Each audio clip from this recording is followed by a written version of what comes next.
everybody. This is day 1504. You heard that right. 1504 days since Richard was premeditatedly murdered on Fort Bliss for reporting the criminal trafficking. He was whistleblowing. He was retaliated against severely and continuously to really discredit him, to demean him, to try to create an image of criminality falsely, um, in order to discredit what he was reporting. And it was like the upside down game, the inside out, the upside down, where they project their criminality on others that are innocent. And so this is like Leilani Hart's tactic, you know, gone wild. Leilani Hart's tactic gone wild. She is a confirmed criminal, convicted criminal, and the name of her game is lying and deception and bullying and false witness, false reporting, um, to manipulate, to deceive. And, so, just call this Leilani Hart and the lying imposters because I guess she was in El Paso for too long. She rubbed off on so many. And because she's so interested in the law enforcement community, she was really rubbed off on them. I don't know. Maybe it started before she got there and they rubbed off on her. But I don't think so because she was a convicted, lying criminal, confirmed liar before Richard was even born. Before Richard was even born. I think that is very important. Let's see if I'm on. And, it sounds like I'm. Oh, thank you, Anicia, for coming on. Might be harsh or whatever. No, this is the prime suspect in the brutal murder of a whistleblower soldier. Your soldier, right? He's my son. Yes, he's our son. Yes. But he's also a United States Army soldier that every person, every taxpayer in the United States has invested in our military, in our young soldiers. We call them our most valuable assets. Our volunteer sons and daughters in our military to defend the Constitution is our most valuable assets. So this violence that was done to Richard in every which way, it wasn't enough that they murdered him. Before they did that, they had to smear him. They had to discredit him. They had to bully him. They had to intimidate him. They had to abuse their powers and weaponize the tools that we entrusted to them against our most valuable asset. That is really very, very important for everyone to understand that they actively betrayed us by retaliating severely and continuously against one of our own soldiers unlawfully and abusing their power. And then Richard being a whistleblower on top of that makes this more egregious.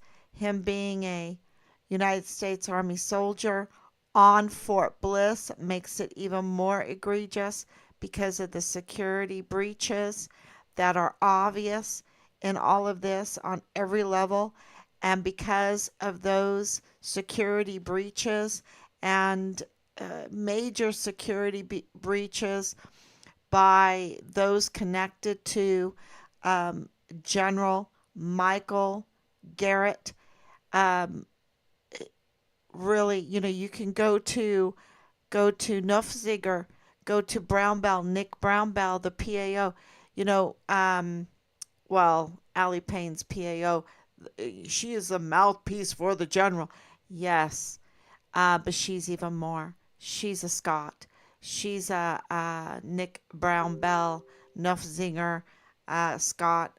Um, you know the the connections, the conflicts of interest, the up to no good, the trying to control the narrative in order to create the financial uh, interests of individuals, not the financial interests and the good of the country, not the defense of the Constitution, but of the very greedy individuals that get paid by the American people in order to look after the defense of the Constitution and the interests of the United States for us all, but that have become very, very greedy and self serving.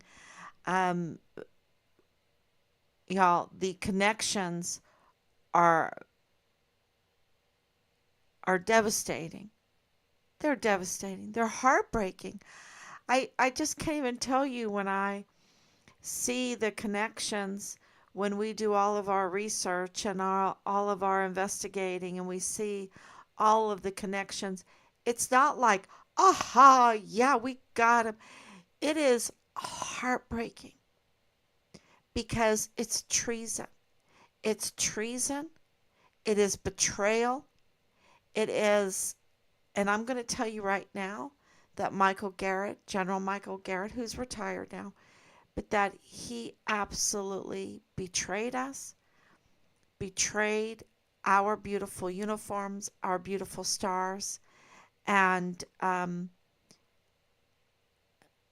yeah, and what happened on Fort Bliss, what happened on Fort Hood, and more did not need to happen. It was a direct result from the breach of security, a breach of trust, a breach of duty, a dereliction of duty, and greed. Greed. The abuse of power for greed. So, because people have to understand, and I'm here to hopefully try a little bit um, to put the dots together. And General Michael Garrett, he was the FORSCOM general, the FORSCOM general.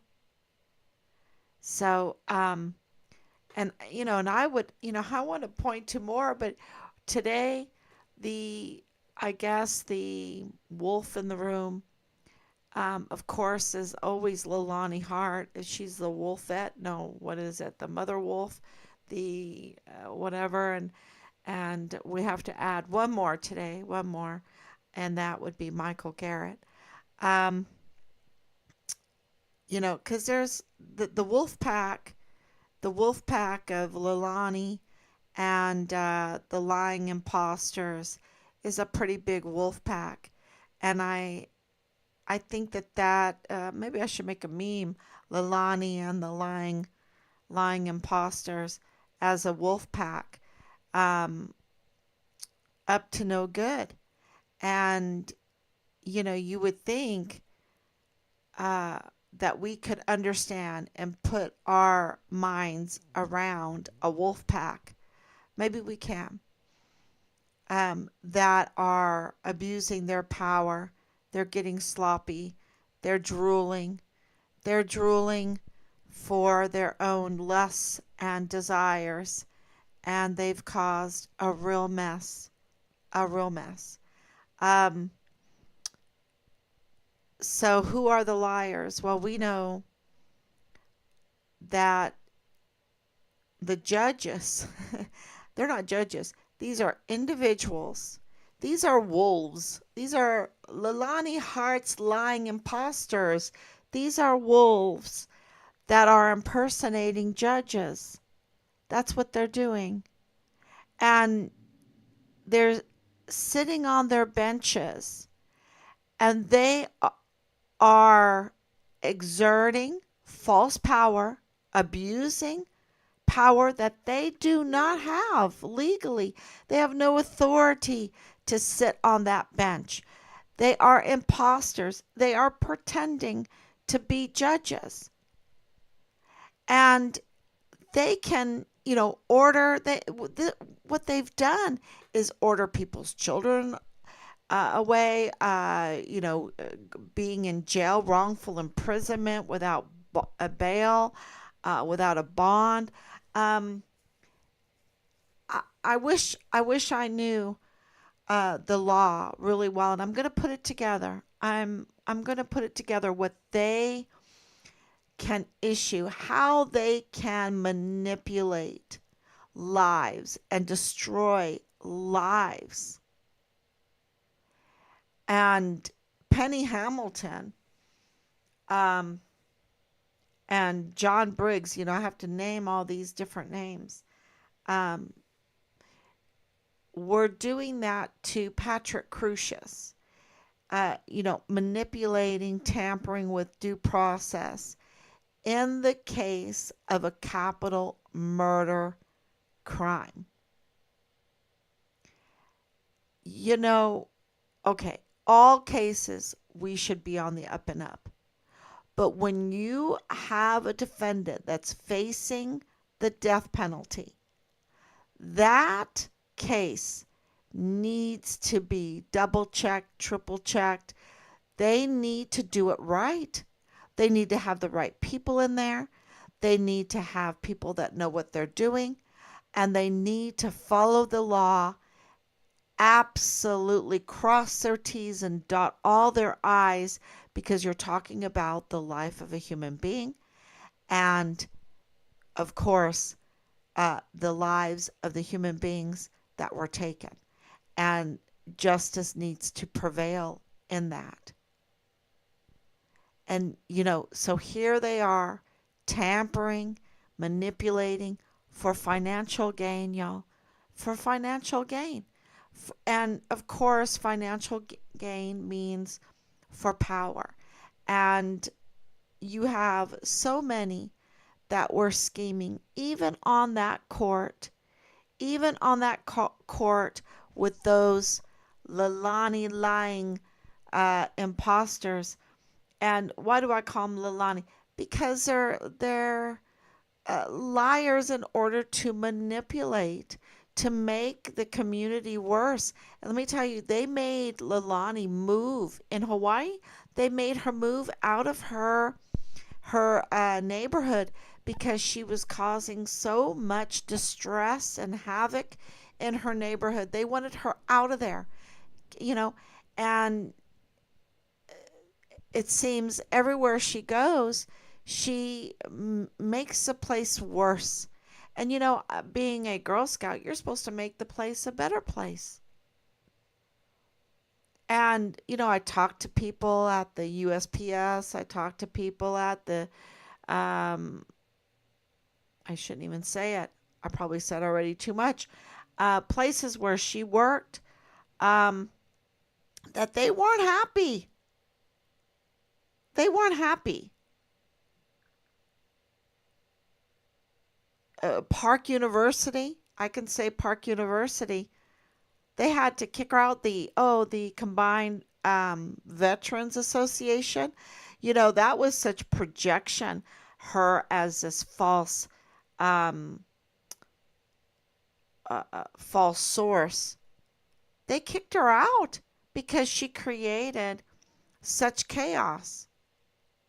And yes, she is the prime suspect in the murder case of our son, our soldier, our hero that was reporting on criminal trafficking, child pornography. And she talks freely about all of that. She talks freely about her betrayal in her own marriage. She talks freely about the betrayal of the American people, um, on how she's manipulating and tampering within the CID office there on Fort Bliss, messing with cases, tampering with cases. It's like she's happy to do illegal things and put our society in chaos.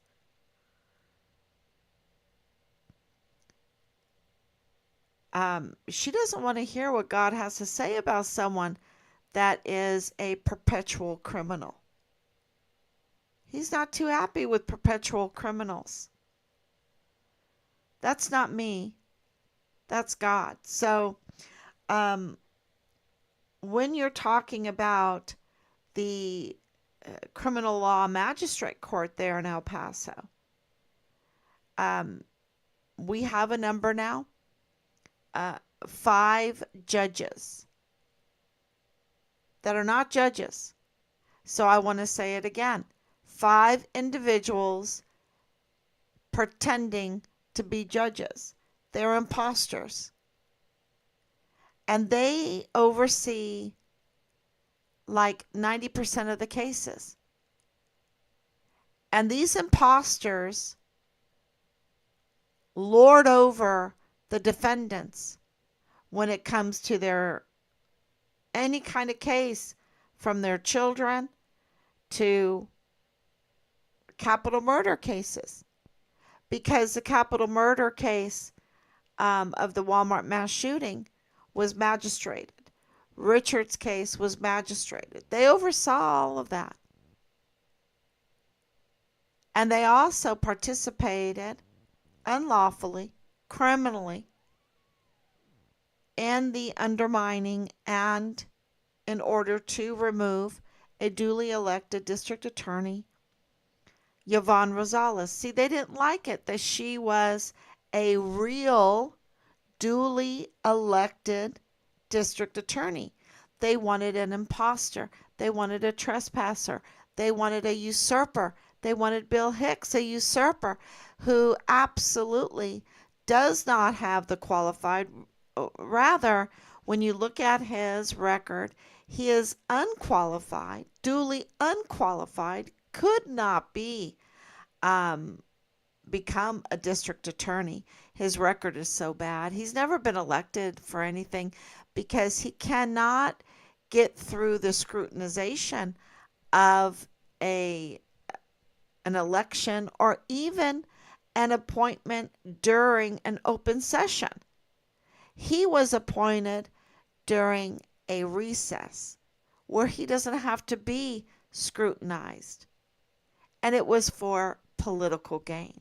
The scheming, the unlawful activities in order to lie, lie, lie. A lying imposter.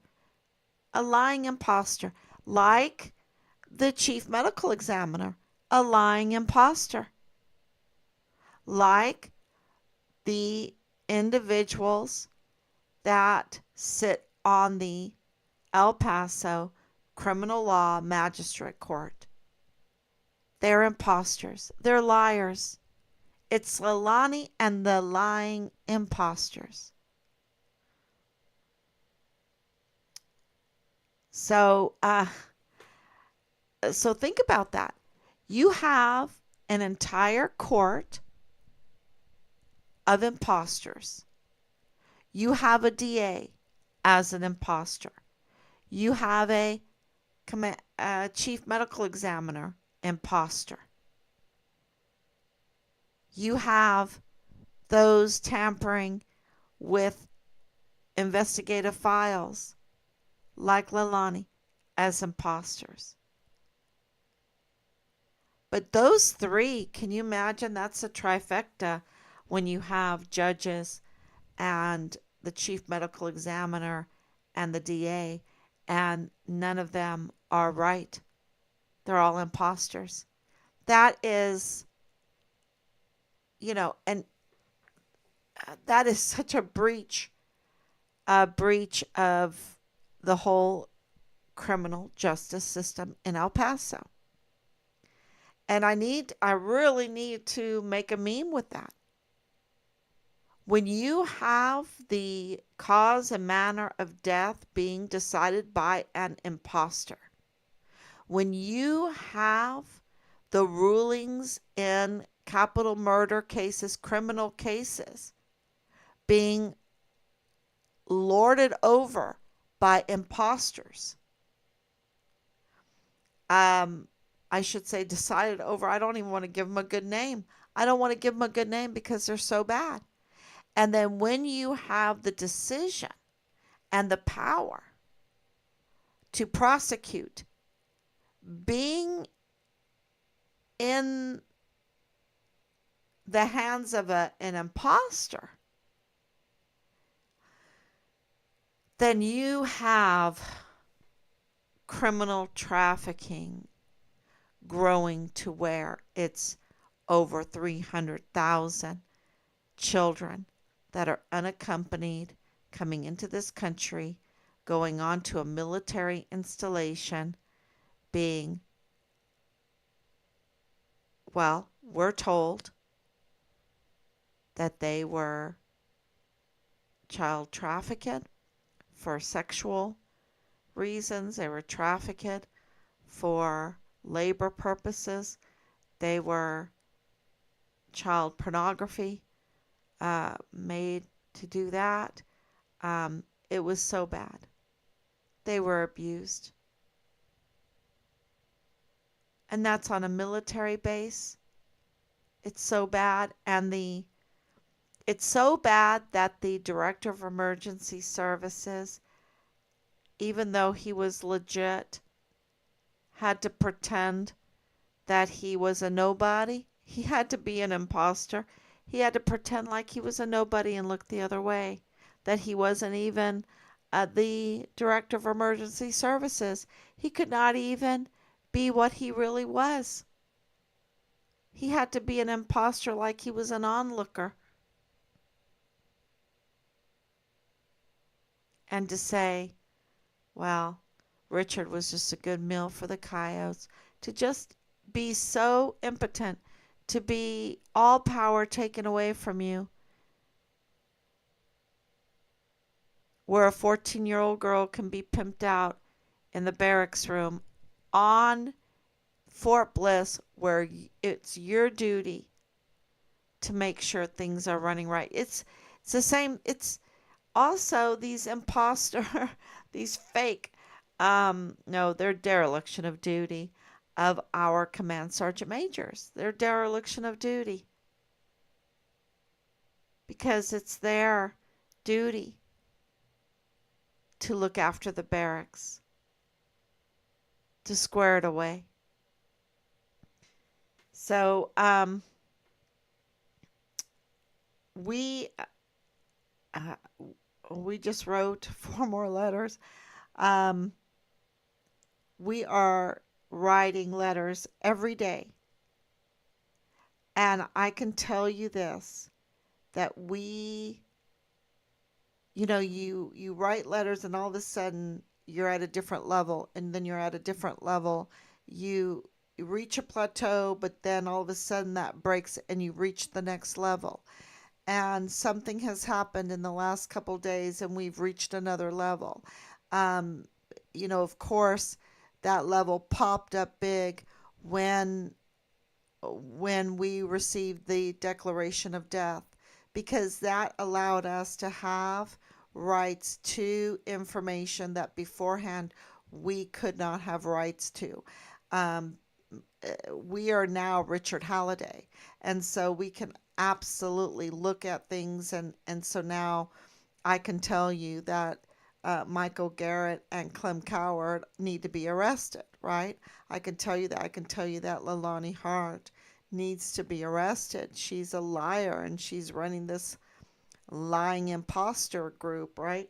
And then, and she really is running it. Uh, it is, it's amazing. but she is over and for over the generals. It seems like her lying is so unique, has so much power that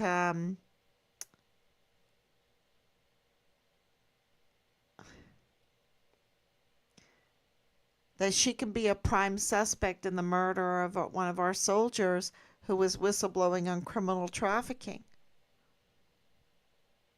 and feel that by bullying and being an imposter and worse things, that she could get away with it. A code red. Yeah. I don't think that it's going to work out like she wants it.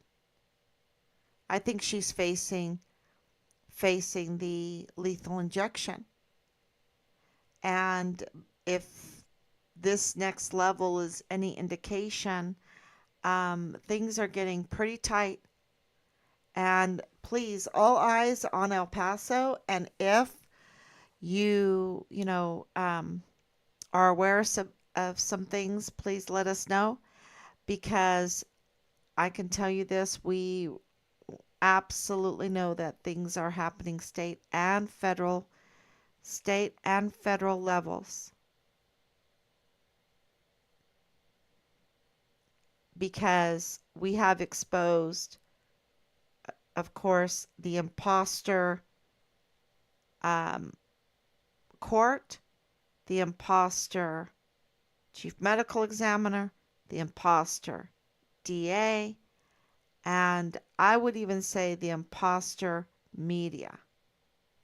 Because Bob Moore absolutely is not neutral, and FitFam El Paso is absolutely not neutral.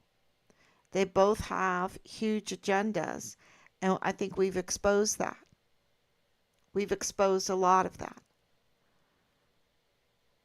So, Leilani, Hart, and the lying imposters is a very, very big deal.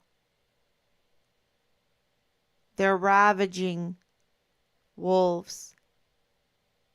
And of course, uh, Joanne Bernal, the county attorney, she resigned, and we have a new county attorney, Christina Sanchez.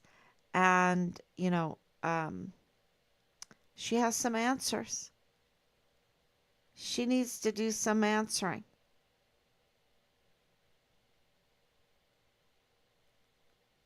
Um, is she part of the Leilani lying imposters? We'll find out. We'll find out. If it's not bad enough with what is going on, which is very bad, but you see, by exposing it, by telling everybody, then they won't tolerate it, because they don't want an individual posing as a judge, sitting at a bench hammering and telling you what to do, imposing all kinds of restrictions or whatever they're doing, and they don't even have the right to do it. They don't have anything backing them up. That's what's going on. They need to all be stripped of their robes. They're imposters. And they're messing with the people of El Paso, their lives. And they have no right to do it. So, that's a big deal. That's a very big deal. Okay, everyone. Thank you so much. It's so much to think about. And if you're in El Paso, all eyes on Bill Hicks, all eyes on Leilani Hart and the lying imposters, all eyes on the El Paso Criminal Law Magistrate Court. All eyes. Um, I think we're getting somewhere. We had a few calls today, and they were very, very positive that we're getting somewhere. So I don't want to, I don't like to even think about it because, we've been disappointed and disappointed. Um, but I just wanted to tell you that something has shifted. So keep praying. Keep praying. Thank you so much. God bless you, and I will be back tomorrow, God willing. Bye bye.